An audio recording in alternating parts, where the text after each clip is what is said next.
Welcome back to Veronica Live, and we are here with Zack Sanchez. He is the CEO of Think Real Estate. It has taken the Panhandle by storm. You drive around here where John and I live, and Zack knows how to show domination with Think everywhere. Zack, welcome to Veronica Live. Well, good morning. Thank you so much for having me on the show. It's an honor and a pleasure. Well, I've been such a fan of yours, and you were just, anywhere you go, you light up the room. But I know this boutique real estate, you guys truly dominate. So before we get into the business, I want to, I was reading up on you on the Think website, and I didn't realize that you actually graduated from college at 19. And so tell us your start into real estate, and I'm so impressed already. Yeah, no, absolutely. I was homeschooled until the 10th grade, and then I went to Mosley High School here locally. And, I always had that entrepreneurship in me. And so I didn't really want to go to college, actually. My mom made me go to college. Okay. I used to always joke, if Bill Gates didn't go to college, I don't go to college. I used to think I was that smart, But, so my mom made me, so I said, well, if I'm going to do that, I'm going to do it as fast as possible. So, I dual enrolled all the classes I could get, and I was able to graduate from Florida State University with a business degree at 19. So it really helped me get into the business world early. But now that I'm older, I'm like, man, I should have stayed a kid a little bit longer, Well, and reading about you, it said that at 15, you bought your first piece of property to build a spec home. What the heck's going on there? How did you do that? Yeah, there's a book called Rich Dad, Poor Dad that a lot of people know about, but I recommend if you ever want to get into real estate or just business in general. And I read that when I was about 12 years old, and every time I would talk to somebody that would have a little bit of wealth in them, every single person I talked to had real estate in their portfolio. Mm-hmm. And so as I started talking to them and listening to them, I was like, man, everybody's got real estate in their portfolio, if they're decently wealthy. And so, it was my time to I was 15, and I was trying to get me a convertible Mustang. I wanted to be cool, so I was about to drive. And my dad said, well, I'll tell you what, we can either buy you a fancy, nice car, or we can help you buy a piece of land. We'll go halves with you. And I said, well, that's a hard choice to make. Impress the girls with the convertible Mustang or buy a piece of dirt. But I said, Dad, you're a wise man, so I'll follow your instinct here. And so I was able to do that when I was 15, and then a few years later, when I was 18, got out of high school, he helped me build a house from the ground up, and that's really what helped me learn all about real estate. And what did your parents? What did they do for work, Zack? Yeah, so my dad, he had a pool cleaning business and a landscaping business and a restaurant. And so he had a pool cleaning business, and then when I was about 13 until I was about 22, I think it was, we had a restaurant on 15th Street called Chula's. And okay, that's I remember seeing that. Yeah, so that's kind of what my parents did, and that's where I kind of got my knack for talking to people.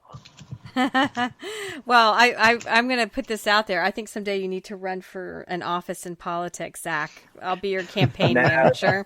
No, I leave that to my wife. I tend to speak my mind, and I don't think that's good for a politician to speak their mind. Yeah, that's for sure. So Zack, tell me about the Think Real Estate. The sign's neon green. You are Cody's like your partner, so I want you to tell me a little bit about Cody. You dominate on billboards around town. If you follow Think on Facebook, it's really fun. And then I love that there's like this competition between the realtors to be the top 10, which your wife, by the way, is number 4 this week. So very impressive.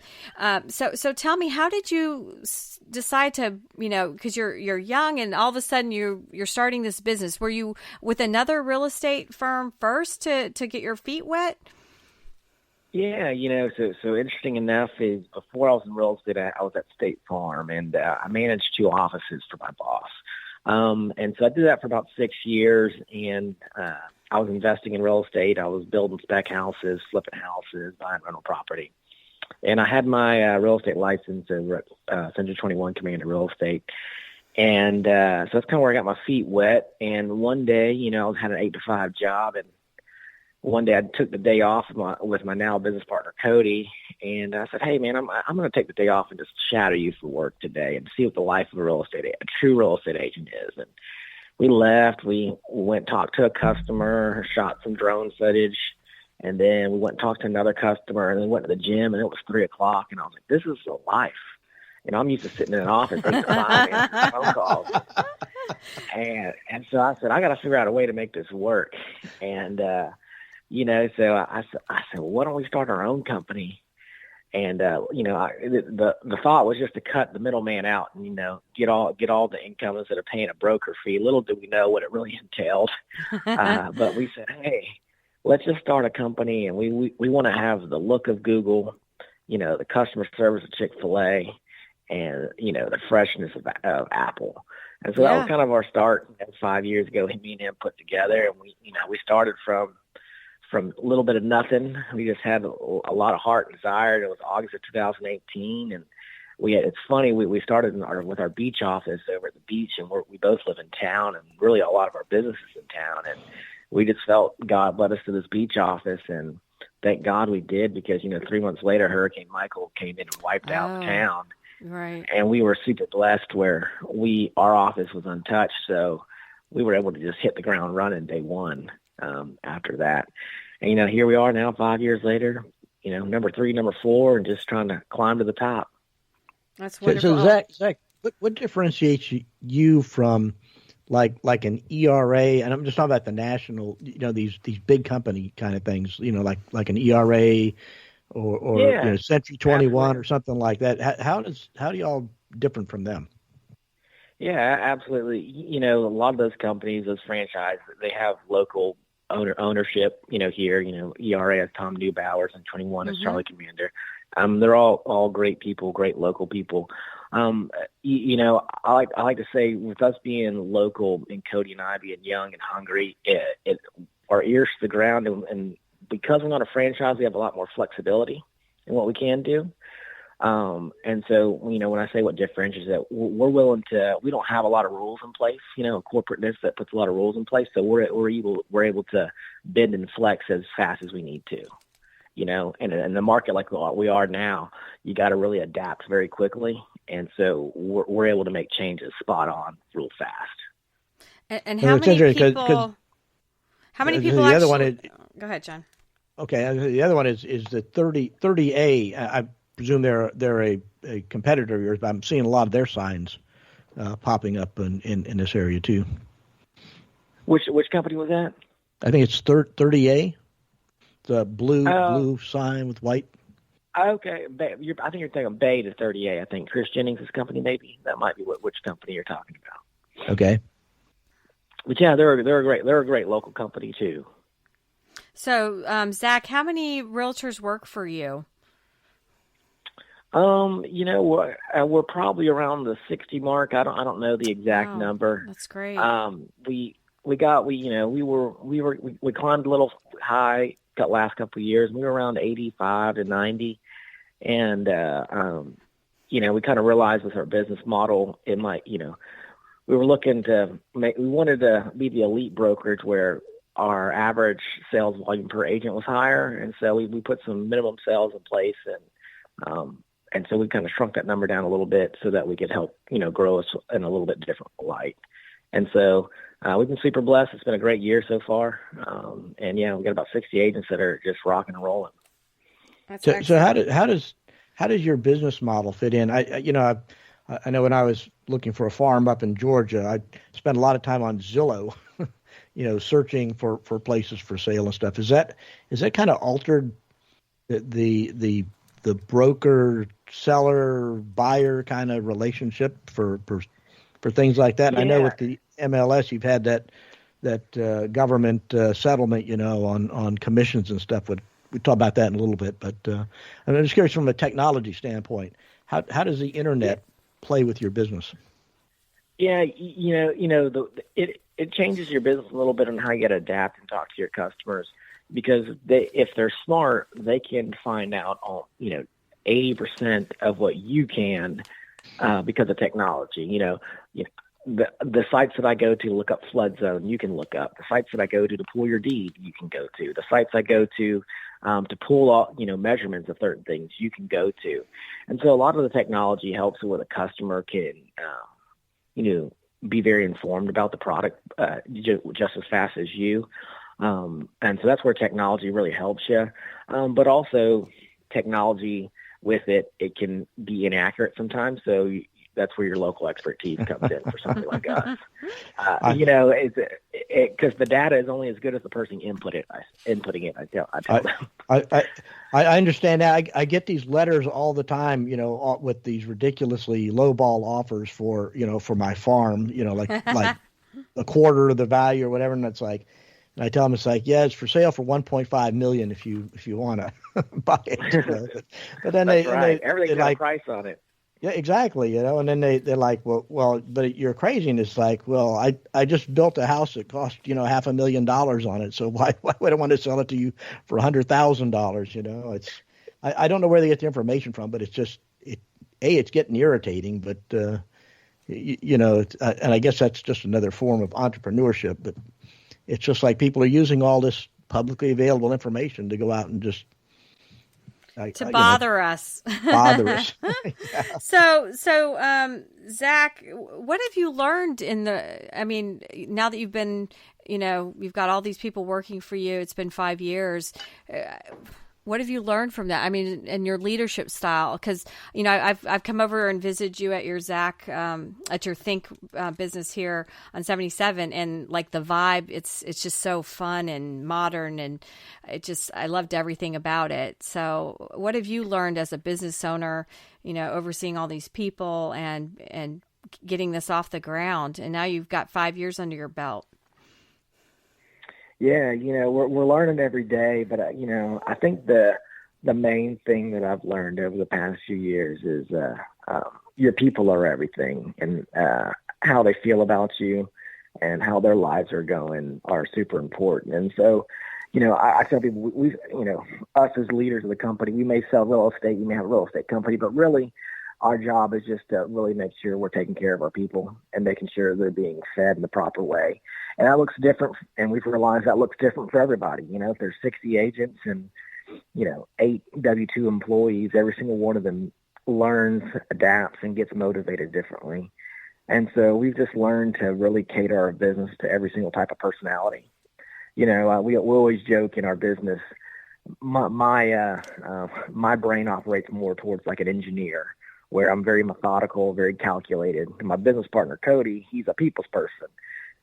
He don't want to talk about a profit and loss statement. That'll just, he'll just be like, let's just go to the golf course and just go try to get a new client, But we've learned to adapt to everybody's personality so that we're not just putting everybody in a cookie cutter spot and making sure that everybody's on the right seat of the bus. I think that's probably been the key thing, is learning who should be on the bus and then are you on the right seat of the bus. And do you have a leadership style because you're so approachable? You're definitely, you're not a General Patton. I'm not afraid to talk to you. Do you have a philosophy or motto that you follow? Yeah, I always joke with people. I always try to have a 70-30 mix where I'm 70% nice and 30% you should be a little scared of me. And it's not that I want you to be too. It's just a lot of times I've learned that, there's a phrase that I tell my team every day is we never get comfortable with each other, because comfortability is where mistakes happen. And that's a dangerous spot to be. And so, whether, it's in your marriage or friendships, comfortability is where you tend to overstep those lines. And so I always tell them, hey, there's a healthy boundaries we have to set. And so that's kind of been my thing is, hey, be there for the people and show up for your employees and your team's life and ask them, but don't come over to my house every weekend and hang out, let's keep some healthy boundaries, but be there for one another and really support them. And that's been the key, is making sure that whenever you need us, we're there for you. That's nice. And I wanted to ask, go ahead, John. I was going to say, Zack, you've got a lot of realtors, and I'm one of the things when I moved to Bay County a little over 40 years ago, one of the first things I learned, a friend of mine told me that you're going to find everybody in Bay County is a realtor. As you know, kind of like a side years later now. Yeah, it's like a side hustle, and it seems to be the thing. Is being a realtor actually a full-time job? I mean, or is it just kind of a hobby job? I'm just curious about that aspect of it. I would say that first I'd have to tell you there's a difference between a good realtor and a great realtor. And I don't know that you can be a great realtor without being a full-time practitioner. Mm. And just the reason being is because there's so much, I'm the broker with 60 employees and still sell all the time. And I have to make sure I'm reading the contract I still read the contract every week and go over it to make sure, and I'm still learning something new, but it's because I'm practicing so much. And if you're not a full-time practitioner, you're not going to be caught up on the way things are being done and the law changes and how the contracts read and situations. Because, just right now is, there's some stuff with NAR that we can talk about, but insurance right now is a nightmare in Florida. And if you don't, I may not be an insurance provider, but I have to know how insurance works. I have to know that you can't have a water heater that's older than 15 years. You got to have a roof permit or nobody's going to insure you except Citizens. And you got to know all these things. But if you just sell a couple houses a year, you'd never know, And so if you don't know those things, you're not going to be able to advise your client the best way to have the best possible outcome. So do the people think that I'm just talking about the mentality of the part-time realtors? Do they think it's just something? Hey, I can make say $40,000 or $50,000, by selling one house once a month or once a quarter or whatever, and it's an easy life. I mean, is that kind of what drives people to that? Yeah, I think what happens is you got some people that got a little bit of free time, and the barrier to entry is low to real estate, where you just got to take a 63-hour pre-licensing course. You can do that online, take the test, pay, $1,500 in dues, and there you go. Technically, you can go sell and buy a house. And so with that is, if they're going to buy one for themselves or one of their parents or family members or close friends. So in their mind is, hey, my mom's going to buy a $500,000 house in 3 months at 3%. I'll walk away with $15,000 and only put $2,000 into it. But they don't realize, what it takes the knowledge it takes to learn to do that deal properly. The broker splits your fees, taxes, and so that's kind of where you've seen over the past few years, you've actually seen the number of realtors kind of dwindle down just because it's not as easy as it made out to be seen a few years ago in the Wild West days, as I called them.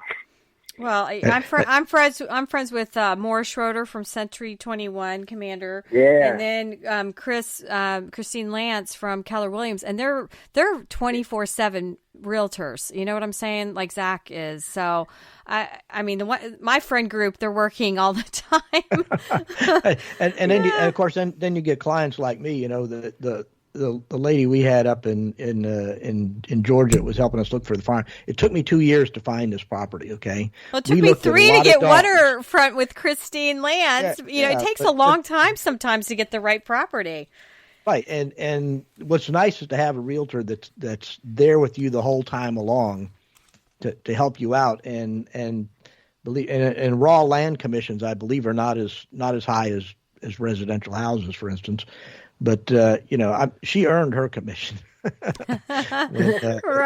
Right. That's what I said about mine, too. So, Zach, I said, we'll continue talking about real estate, but I wanted to ask you, too, because you are a co-owner of C&G Sporting Goods. And I feel like since I always tell people when I talk about you that I only talk about you once in a while, but that you're like the Trump of Bay County. Everything you touches turns to gold. That's how I see you.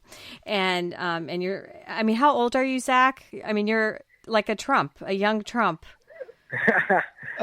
You're kind. 32. I wish it all turned to gold. It doesn't. It's just my job to make it appear that way. Well, you're doing a great job. So yeah, if you were a fighter pilot, your call sign would be Trump. But so tell me about buying the C&G Sporting Goods, because after you guys got it, I started hearing commercials and people talking about it, and then it says also you've got Think Capital. So why don't you tell me about that as well? So tell me, how did you branch out to these other things? Yeah, no, for sure. It's funny. My now business partner, he's a friend of mine. He called me on I think not Christmas Eve, but New Year's Eve, and he's like, "Hey, C&G Sporting Goods downtown. Somebody walked into my shop and told me that it's going to close down, or he wants to sell it, or it's going to close down." And at the time, I said, "Well, I don't really. Are you asking me to help you buy it and facilitate it as an agent, or a partner, or what?" He goes, "I don't know. I just want to talk to him." I said, "So I don't even know what this store is. I've heard of it, but I don't even know what it is. But I'll walk down there and talk to anybody. So I'll get us a meeting."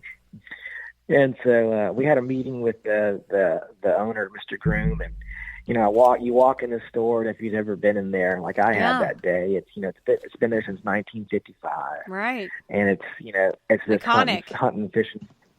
Yeah, it's a hunting fishing store, and Mr. Groom had owned it for forever. And he was, he was in his 80s, and he was saying, he's like, "It's my time to hang up, and this store needs some young bucks to come in here and revamp this place." And as we're sitting there, I'm watching all these old retired veterans, these people, and it's the hangout for a lot of those guys. It's their life every day to just come in the store and talk guns, buy and sell a gun. There's people that go in there and sell and buy a gun every week, and that's just what they do. And I didn't realize what a community staple store it is, And so we started looking at it, and I said, "Well, man, this would be a shame for this store to close down. That for him to be open for business since 1955, and for him to close shop, I said I'd hate for that to happen." So I said, "Well, we made him an offer, and we said, well, let's try to make this retail thing work." It's been a little bit of a challenge, and it's been a different ball game in real estate. But it's been certainly enjoyable, and it's been pretty neat to be a part of the community downtown. There's a lot of great stuff going down there. That's so nice. And what is Think Capital that's on your bio? Yeah, that's more. That one's more just my holding company for a lot of different random stuff that nobody sees. Whether we own rental property, flip houses, and things like that. That's more just a holding company for real estate for me to just shelter some things. And then. I wanted to highlight, John, that he was Broker of the Year in 2022, and then you're a notable Knoll in 2023. So you've got it going on, Zach. Go Knowles. Thank you. Yeah. No, I was blessed with the Broker of the Year in 2022. It was those were some busy years a few years ago. The real estate market was crazy, so it was 80 hours a week every week, and so I think that helped me stand out there. And then, the board decided to nominate me for Notable Knoll, which I was super surprised about and honored for. That's outstanding. Go ahead, John. So Zach, what do you make of the current real estate market in Florida? In particular, I mean, nationally they talk about the interest rates are not coming down apparently anytime soon, and that nationally the market's cratering. But Florida seems to be, we seem to have a lot of growth still, and they're building everywhere that I can see. I mean, are we kind of, and I remember the overbuilding of the condos back in the mid 80s there, when it literally collapsed because it just had so much inventory and nobody wanted to buy them. Are we headed for that again? Is that what's going on, or is the growth high enough to sustain what's being built and the turnover? I can't speak for all of Florida. I can kind of speak for us in Bay County. But look at a state level, no matter your political affiliation, you got to admit that Governor DeSantis has done a fantastic job of inviting and saying, "Hey, Florida's open for business." Yeah. And I think that's what really put us on the map is during COVID and in COVID time. He said, "Hey, Florida is open for business," and it really put us on the map as a state because obviously we've always had the no state income taxes, super appealing to a lot of retired folks. But as the world started in the bigger cities, we have a lot of people moving. The amount of people that moved here, COVID and beyond, just because the world changed, where people can work remotely. And what's happened is you got somebody who lives in Dallas, Texas, or in California, and they work remote, for a tech company or for a call center, and they're used to paying $1.5 million for a house that's not on the water, and then they say, well, you need to tell me I can live on the beach or on the water with a boat dock for $1 million, pay less, and work from home and have sunshine, And so you really put us on the map where these people started moving here. And, if you look at everything that's happening in our local economy, Tyndall pumps in for this year. There's a chart that shows that they'll pump in about $74 million with all the rebuilding every month into the local economy. And they'll slowly taper off as it finishes off. But, you got that much being pumped into the local economy from Tyndall Air Force Base. You look at what St. Joe's doing. Margaritaville on Highway 79 has a backlog of two years of a wait list for people to move into Margaritaville. You got Topgolf coming. You got, Dollywood coming. You got so many things happening in our area and so much great. And, our Bay EDA, our chamber, they do a fantastic job of bringing local businesses that are coming, like Central Maloney and things like that, where we're now having a lot more industry jobs as well. And so I think Bay County is really poised for growth. And I don't want to say we're in a bubble, but I really do think we're kind of pretty insulated and protected here from other areas and other markets. Yeah, I agree with you. I have an airplane. I fly around, and flying over like Margaritaville, I was shocked at how big it is. I mean, I was like, wow, where did this thing come from? Hey, they're getting a hospital, John. It's going well. Yeah, I know that whole area out there. And the hospital too is not something to take lightly. No, it's exciting. So many people here, and I forgot what the goal is too. But there's such an underserved amount of doctors here, so the amount of doctors coming here in the next 2 years too is, when you look at things, and so everywhere I'm seeing, I pay attention to the engineering departments and the builders. They're all staying super busy, so that means that we got work for years.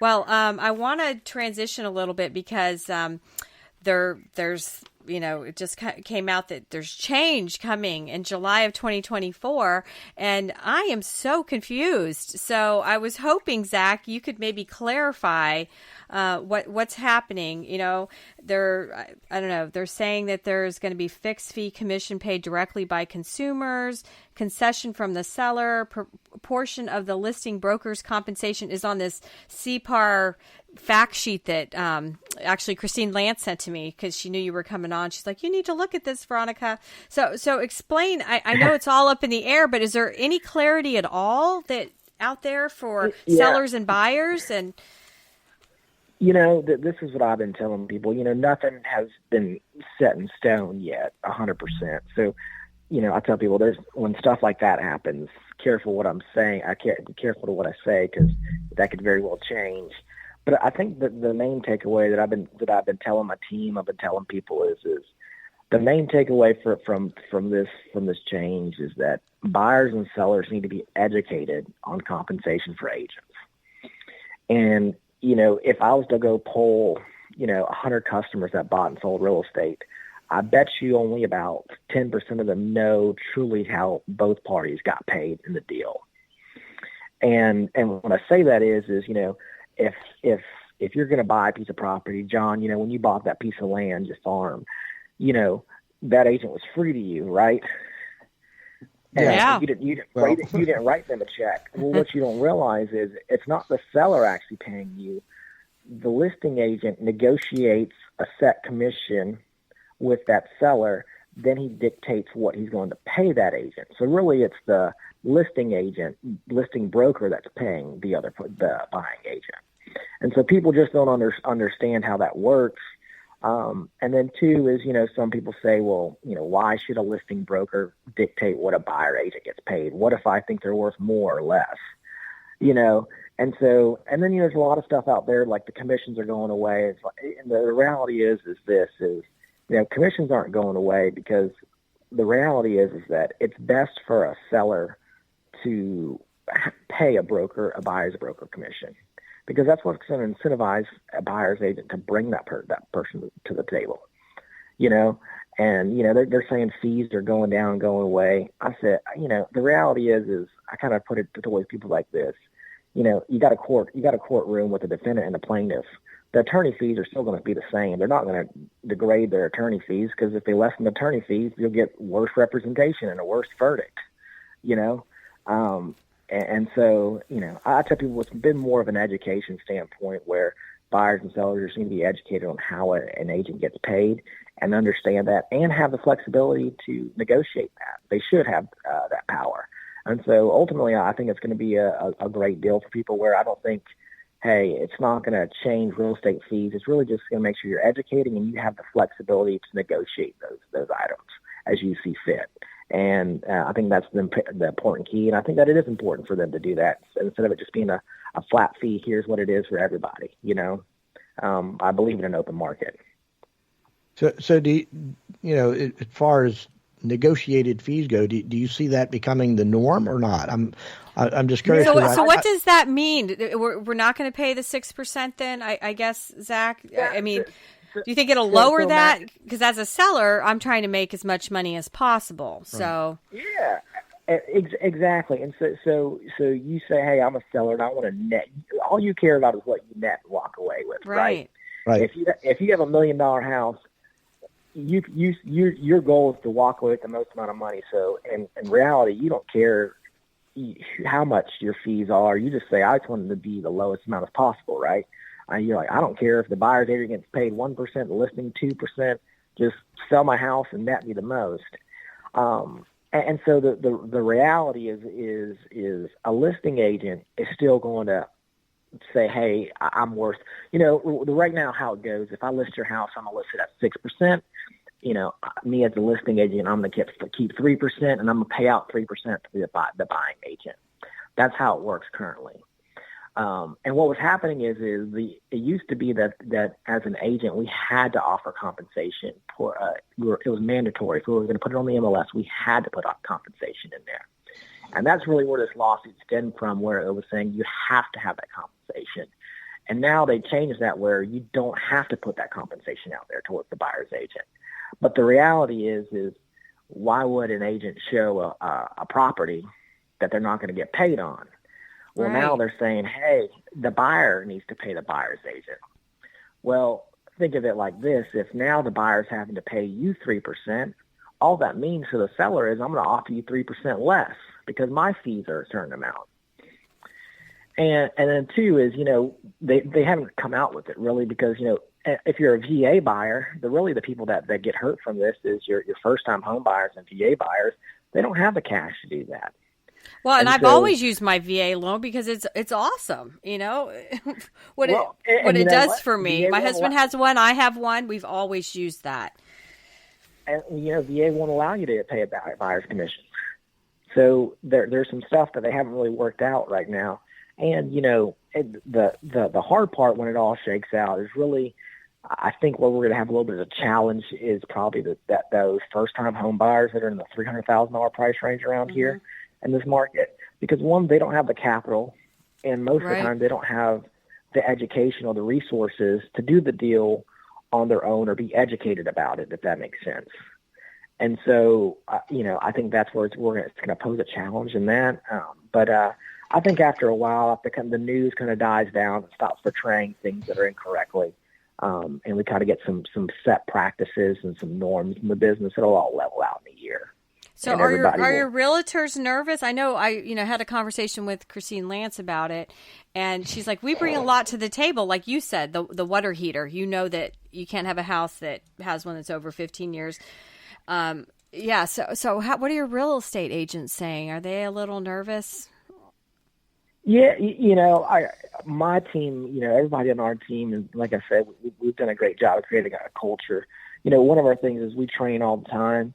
And to answer your question is none of us are nervous, because at the end of the day, we, like Christine said, we know the value we provide in the deal. And when you've been in in my shoes, I get to see all the deals, and when you see all the deals you saved from going haywire, or the ones that you made happen, you end up knowing your worth. I tell people, I'm not saying that we're back surgeons, but imagine you're a back surgeon and you save people's lives, or you've made them walk again. Well, when you've done that before, you're like, Medicare, Medicaid, or whatever, y'all can tell me what you're going to pay me, but I know that I'm going to get paid because I make a difference. And so I feel that way. I've just on this purchase of my house 3 years ago, we're at the finish line. The bank, for some reason, everything was done except the bank was dragging their feet. And the owner, he's like, if we don't close by the 31st of December, this deal's not happening. And I'd already sold my house at that point. And thank God for the realtor. She's like, calm down. He's just, it's all going to be fine. He just wants to be done by the 31st. It's going to work out. I don't know. He was very red in the face, but it wasn't me. It was the bank that was dragging their feet. And, all the money was there. It just, sometimes paperwork takes longer. And so thank goodness for the real estate agent, because I was having a heart attack. She's like, I've been there before. He's just trying to end it on the tax year, so. Exactly. I tell people, what you don't realize, when you have a real estate deal, there's so many hands in the cookie jar. You got a listing agent, a buying agent, a seller. Oh, my goodness. And the sellers are married. That's a husband and a wife. If the buyer, that's a buyer and a wife. God forbid it's in a trust with 10 family members. You got an appraiser. You have a lender, a home inspector, a title company, an attorney. You have insurance providers, insurance carriers. And I said, hey, it's our job as agents to know a little bit about everybody's job. We're the coach of the deal. Our job is to coach everybody through the deal and make sure everybody's playing along nicely. I was so stressed, but I think it was just he was frustrated that sometimes these banks they were taking a long time. It wasn't just my deal. It was at that particular time. It was everybody's deal. But I was definitely feeling stress, and because of my great agent, she soothed me. So I wanted to ask you about family and how faith plays a role. You have my favorite family in Bay County because you've got 3 beautiful children, Vivian, Violet, and John Crosby.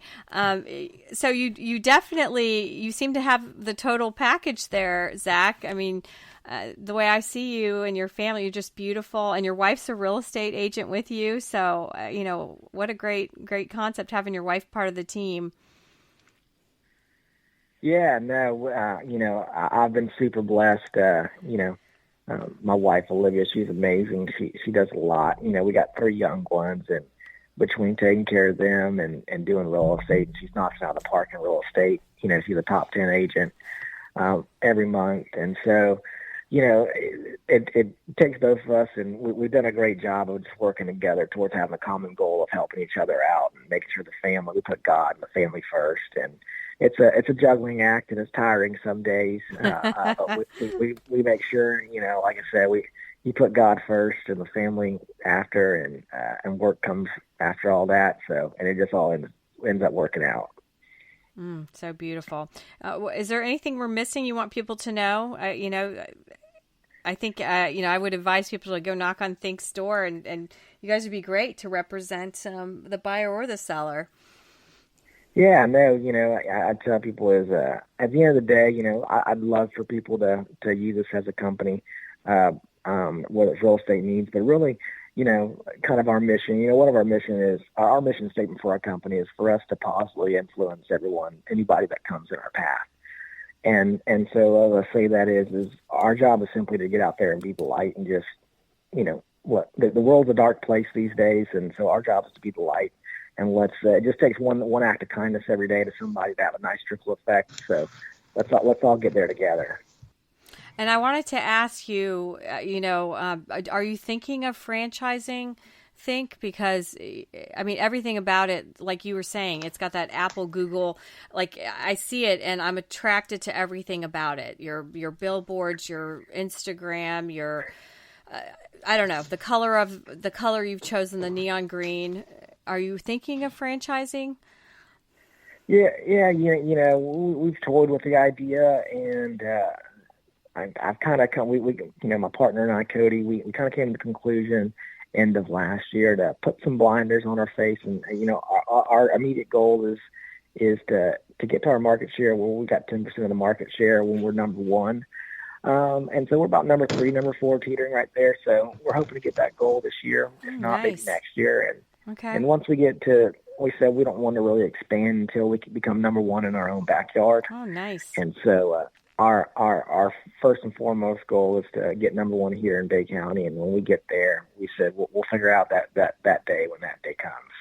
Well, Cody on the billboard a lot of times has like a basketball outfit on, so he's portraying Michael Jordan. So I foresee it coming, Zack. He's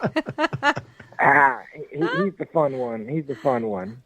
Well, it's been such a pleasure, and I want everybody to check out the website whenyouthink.com, and then on Facebook, Think Real Estate. You're on Instagram, and it's been such a pleasure having you on Veronica Live today, Zack. We got to have you back. Yeah, absolutely. Thank you so much for having me. It's been a pleasure, and I really appreciate what you guys do for Bay County. It really means a lot. Y'all are helping to make a great place, and it's people like y'allselves why I tell people why I love Bay County. Well, and when we get to when it's final, how everything lands with the rules for buyers and sellers, I want to have you back to explain that to us because, a lot of people, summer two's hot with everybody always trying to sell their houses, especially for military folks. So we've got to have you back, but have a great day. And thanks again for joining Veronica Live, Zack. Absolutely. See you, Veronica. See you, John. Y'all be good. Thanks a lot. We'll be right back on Veronica Live.